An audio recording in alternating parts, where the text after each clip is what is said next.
Hey friends, and welcome to the channel, and welcome to my review of the 2024 Acura Integra Type S.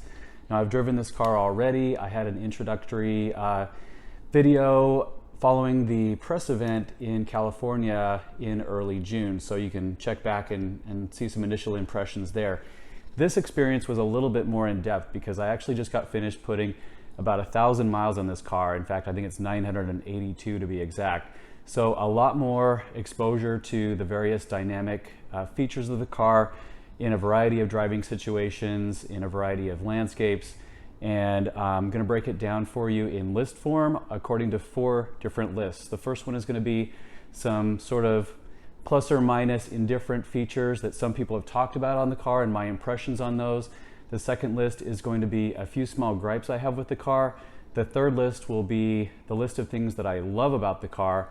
And the fourth list is going to be just some key takeaways and overall impressions following this 7-day, 1,000-mile experience. So let's check it out. So as I mentioned, these first few items are just going to be kind of, miscellaneous comments, not necessarily good or bad, but I noticed when I was driving this car that maybe it's body proportion related, but I like to have the wheel pretty far down and pretty close to me because I find a restful position to be right here at about the 4 or 5 o'clock position with my hand. But this center armrest is a little bit far for that.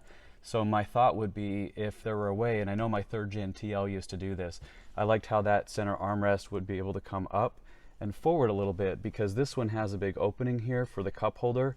So if this were just a little bit higher and a little bit more forward, what I did to overcome that on the trip is actually put this pillow right here.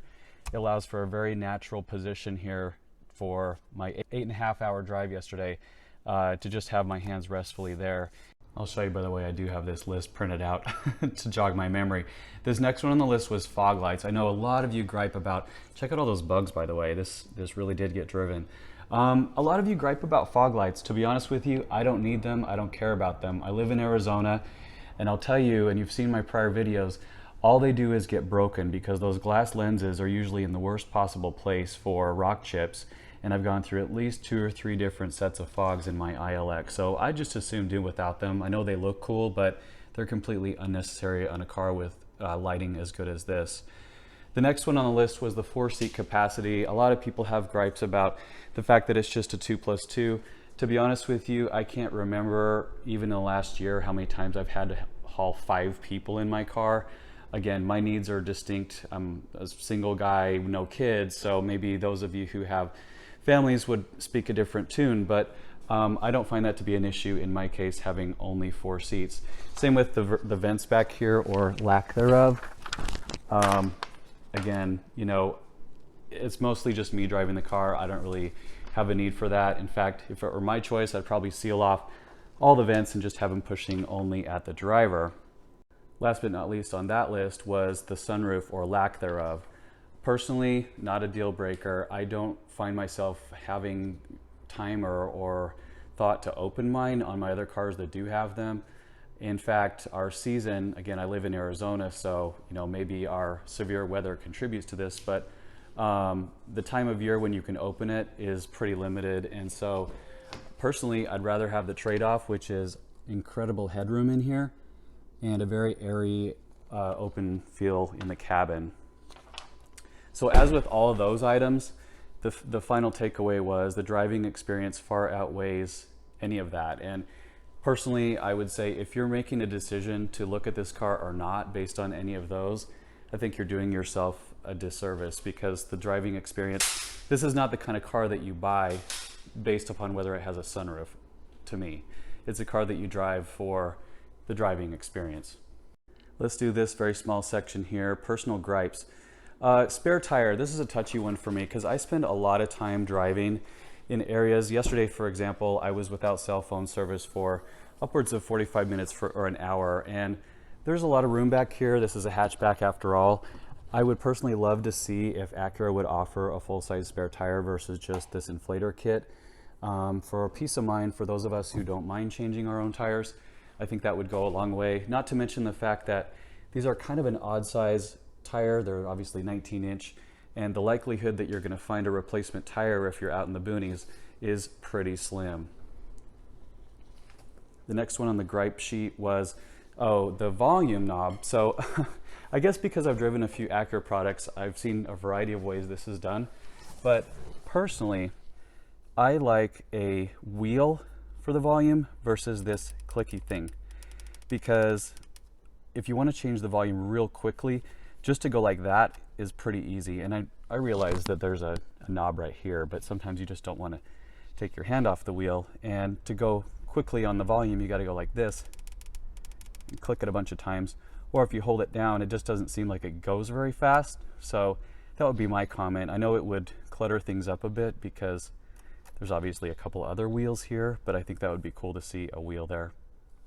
Last but not least, on the gripes, I went to clean the windshield yesterday, and instead of having sprayers, this thing just kind of drizzles water out of the arm itself, which is fine. It did okay, but I felt like the first couple swipes yesterday, it didn't have enough lubrication, and all it did was scratch the windshield. So if I had to choose, I'd rather have sprayers that were built into the cowl, like a traditional, car that I'm used to, versus these ones that just kind of dribble out of the arms.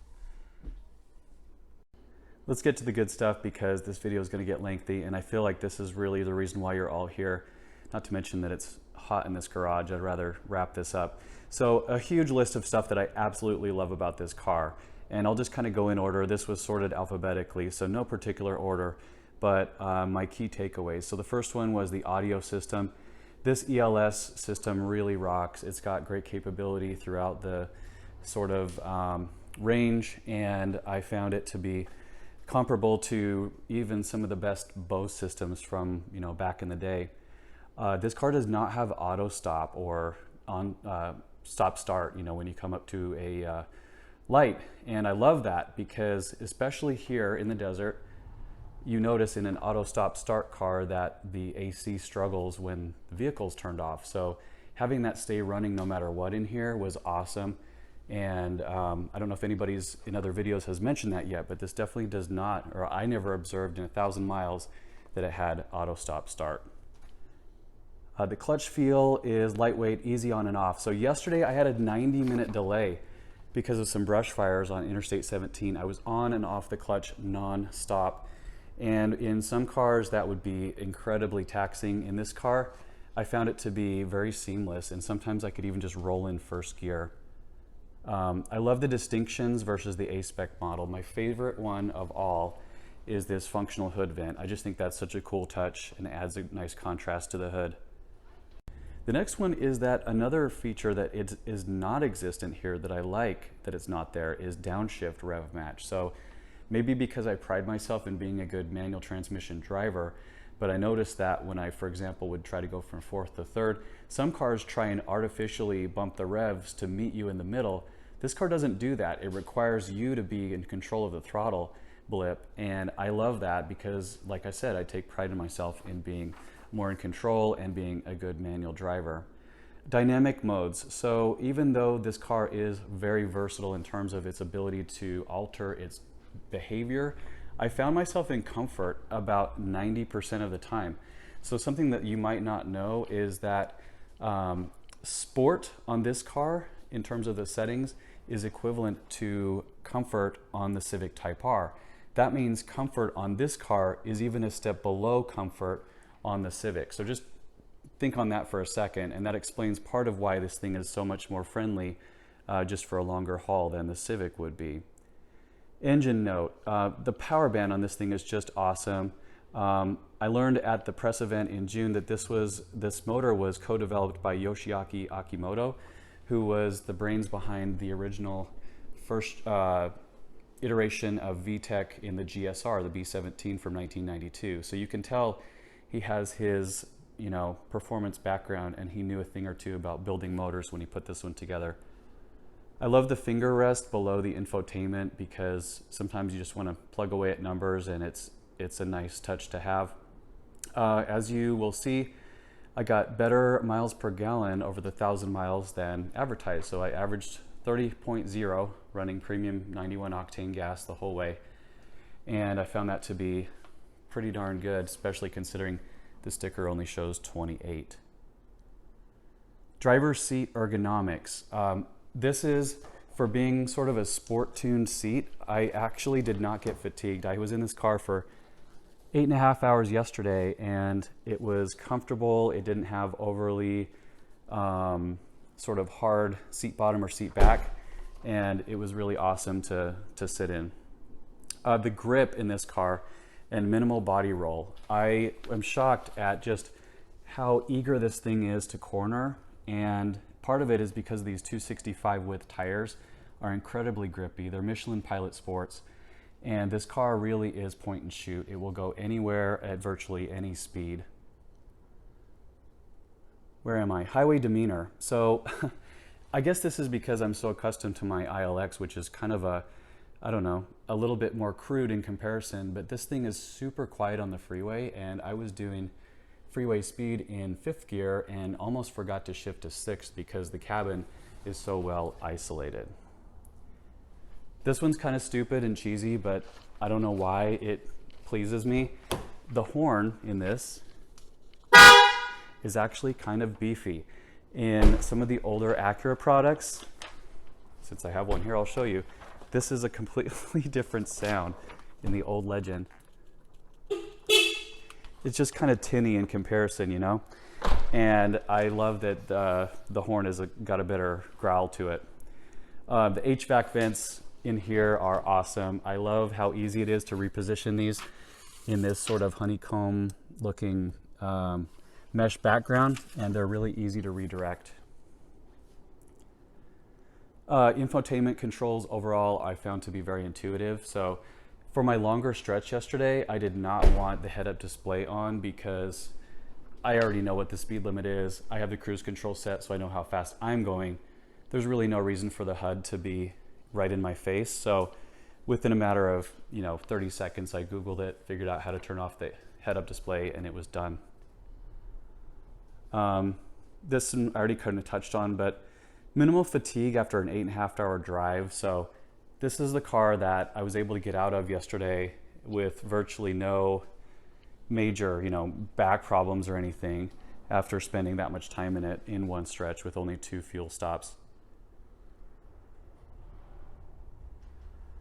I love the gearbox. The weight of the shifter and the throw distance are very precisely tuned. I found those to be really engaging and fun.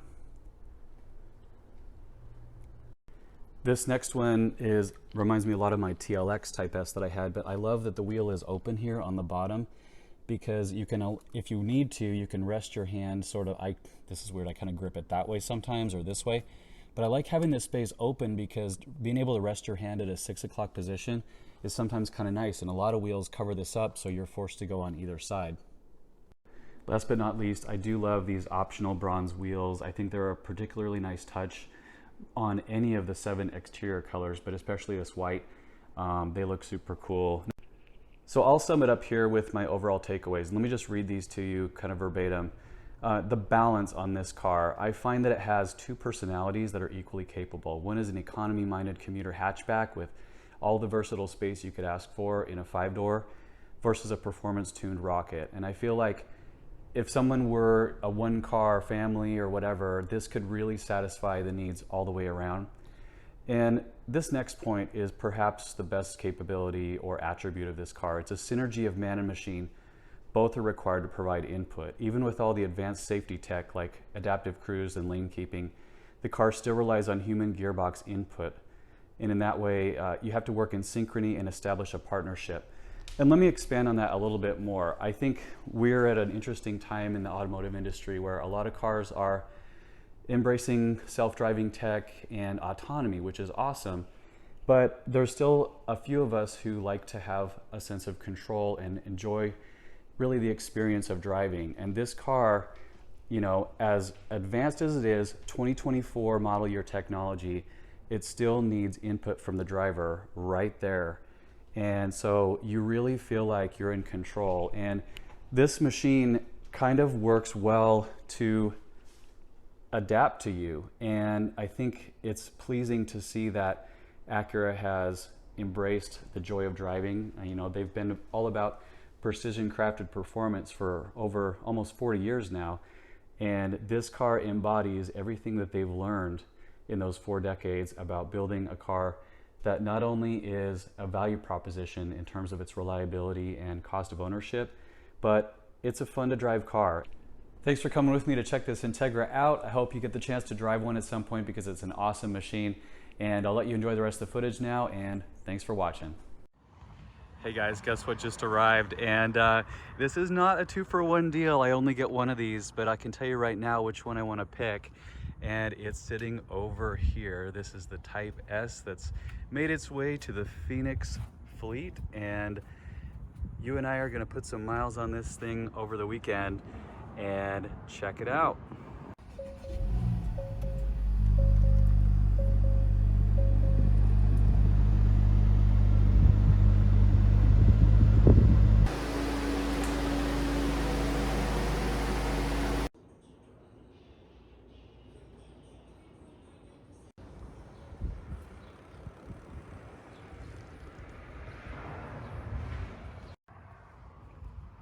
Ready to rock and roll here. Got a couple camp chairs, a little personal fan, luggage, and a good playlist.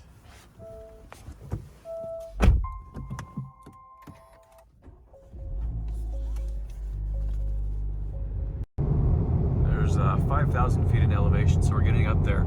Temperature has dipped to just 100 now, and even on these grades, it's kind of cool. I haven't had to shift down from 6th to 5th gear, which is nice.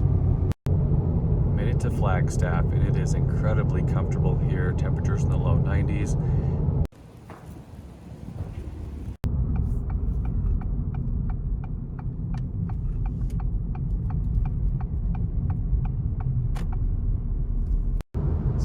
By far one of my favorite pieces of road. This is called Vermilion Cliffs. It's otherwise known as Highway 89A, which connects Flagstaff in Arizona with the central south portion of Utah. So coming up here in a little bit, there's a little bridge called Lee's Ferry or Marble Canyon that I usually like to stop at for a few pictures.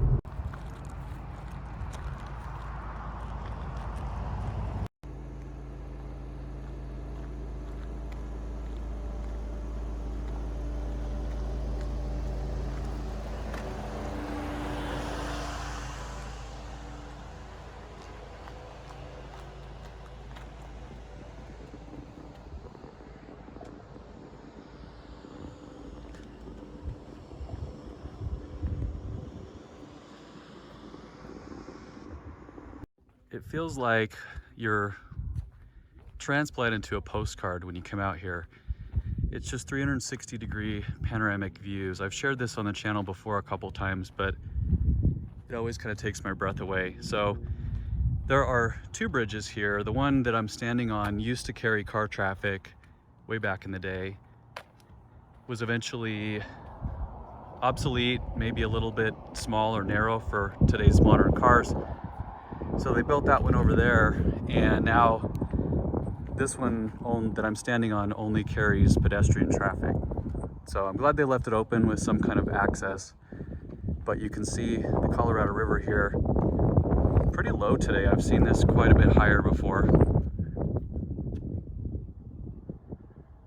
And here we'll cross over the river, and you can see parallel to us is the bridge we were standing on.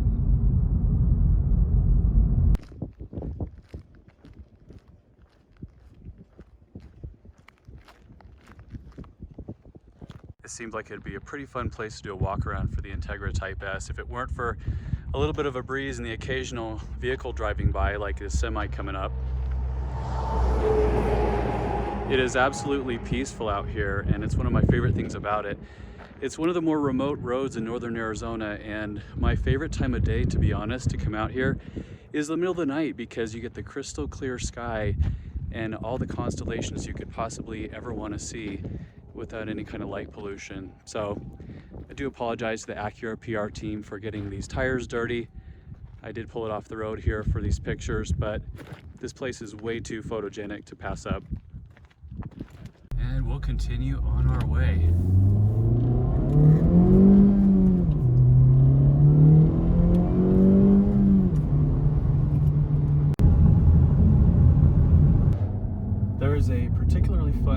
right here of the road that I want you to experience with me. So let's go have some twisty fun.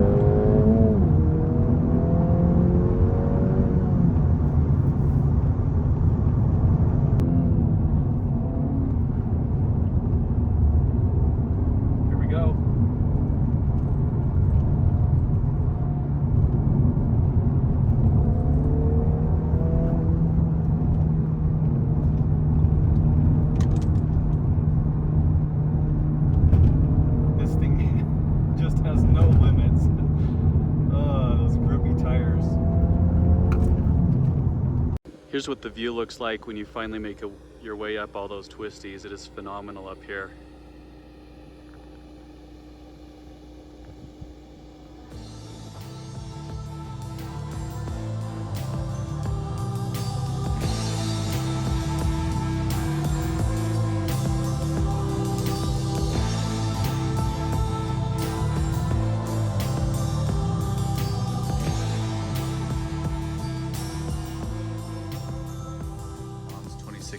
Crystal Black Pearl RLX is still looking pretty good. Oh, she added sheepskin seat covers recently. Let's just see what her mileage is currently sitting at.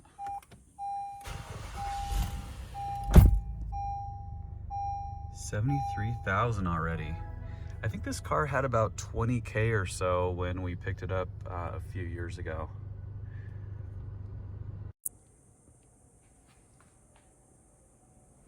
Something I just observed that also happened with my TLX Type S. The chassis is so taut that when you come up even just a slight grade here, like my mother's gutter / driveway, it's lifting the right rear wheel off the ground entirely. You can actually see air beneath it somewhere.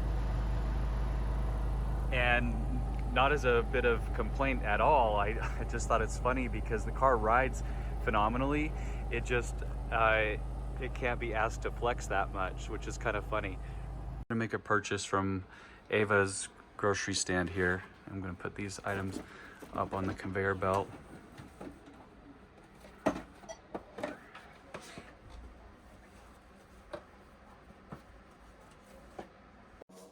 Here's a quick look inside my brother's garage. He's a big-time car guy just like the rest of us, but this is his white second gen NSX. He has a E46 6-speed manual M3.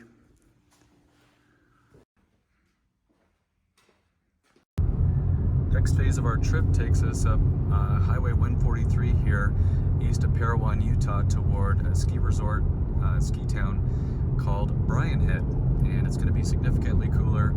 We're headed to a little family cabin gathering.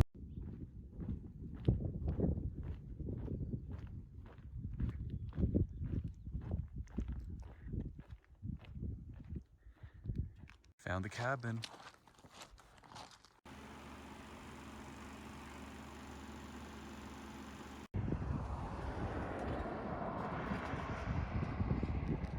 These logs are out about right. Coals come out. So is this a Here's the start of the long trip home. It's going to be about 415 miles from here. I have cruise control engaged at 56 miles an hour in 6th gear, and I can actually downshift to 5th and the cruise stays engaged. So a lot of cars would turn off the cruise control when you downshift, but this car gives you a little bit of a grace period to where you don't have to reset it. I was going to show you all this cave. So built into the side of this sandstone rock formation is an actual dwelling, and I will have to look up on the backstory here as to who sort of improved upon it and built it out inside, but it actually is sort of a residence inside the mountainside here. Kind of cool. And this is Kanab, Utah. So I consider this place kind of the gateway to some of the national parks.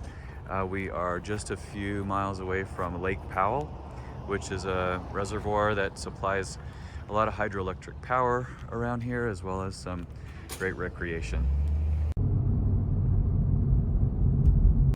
I wanted to show you all a real quick sidebar attraction here. So take a good look at the railing, the guardrail here, the line of rocks in the background, and just the overall scenery.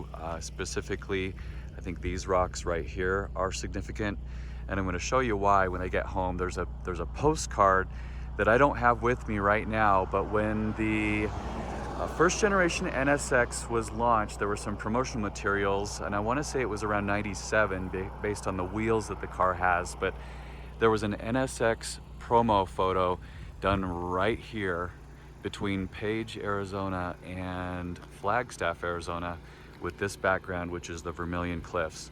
And as soon as I get home in about 4 hours, I will show you that postcard. This is one of the harsh realities of trying to come back to Phoenix from anywhere north on a Sunday afternoon. It's crawling traffic for about an hour now. Luckily, the Integra has a pretty light clutch, easy engagement, and for the most part, I can kind of just roll in first gear and keep a steady speed as best I can. But I just got back home into my driveway, and the total trip mileage ended up being 978.4 miles with an average fuel economy of 30.0, which I'm pretty pleased to say is better than what the sticker showed, which was 24 overall, 28 highway. So 30 is pretty darn good. Very proud of this car for how it did. Look at that, 110 today. Been on a hot streak here in Phoenix, but happy to be home in one piece, and I will give you the full review here shortly. Just to illustrate what I was explaining about the photo recreation, here's the location where I pulled over earlier today on the way home. This is that location during a photo shoot for the NSX on this postcard from, I don't know, almost 30 years ago probably. But you can see a few standout things that confirm it's the exact location. I'm primarily looking at these rock formations back here. So there's a taller one and then a shorter one right here. You can see them, taller one, shorter one. Now the angle was a little bit different because I think they were pretty high up when this one shot, and the pullout now is, I think, a little bit further down the road. You can't safely pull over much further up, maybe where this was.